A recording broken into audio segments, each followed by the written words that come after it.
So I've been off the air for a bit in terms of flying, with problems with all my various problems with all my SpeedyBee equipped drones.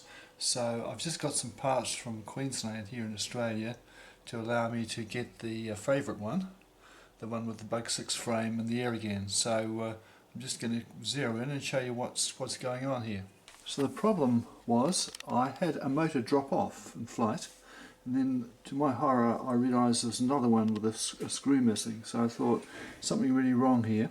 These are the screws I was using, which are 6mm of thread. The problem with 6mm of thread is that there's only a couple of thread holding each motor on, so they come off very easily. By comparison, you look at this is 8mm thread. These are the parts that came from Queensland this morning. They've got plenty of grip. Without going too deep, they're going to stuff anything up. So here's the 6mm, 8mm screws side by side. And the reason why I needed the longer screws was, if you look at these washers, these are the original Bugs 3 washers that I was thinking of using, but it turns out there's bits of plastic sticking up on the frame that mean they don't fit as well on the Bugs 6 frame compared to a Bugs 3. So I had these from another build, which was actually given to me, and they're quite a bit thicker. They're made of fiberglass, so they stick up far enough to be clear of the plastic. So that's what I'm using. Trouble is, thicker washer, you need longer screws.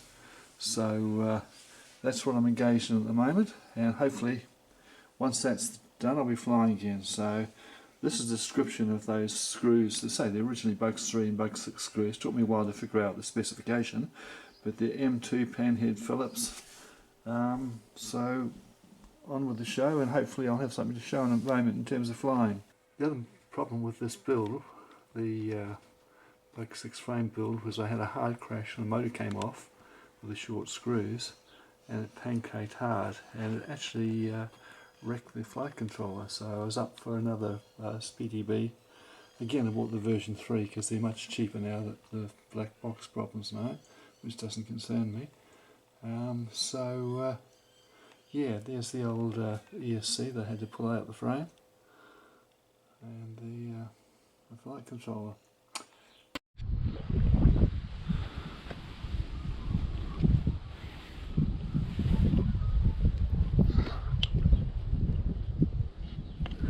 Welcome to HTX. Disarmed. Angle mode.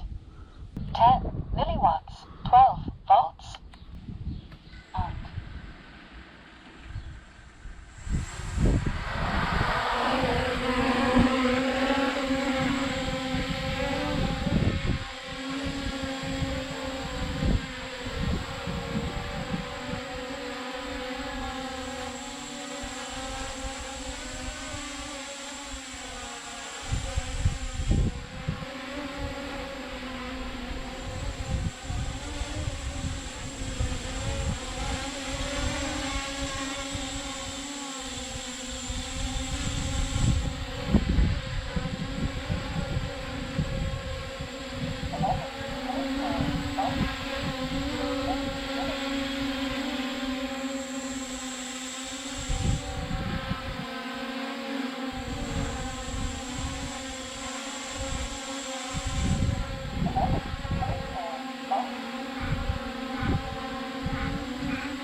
Okay, so just a quick test flight.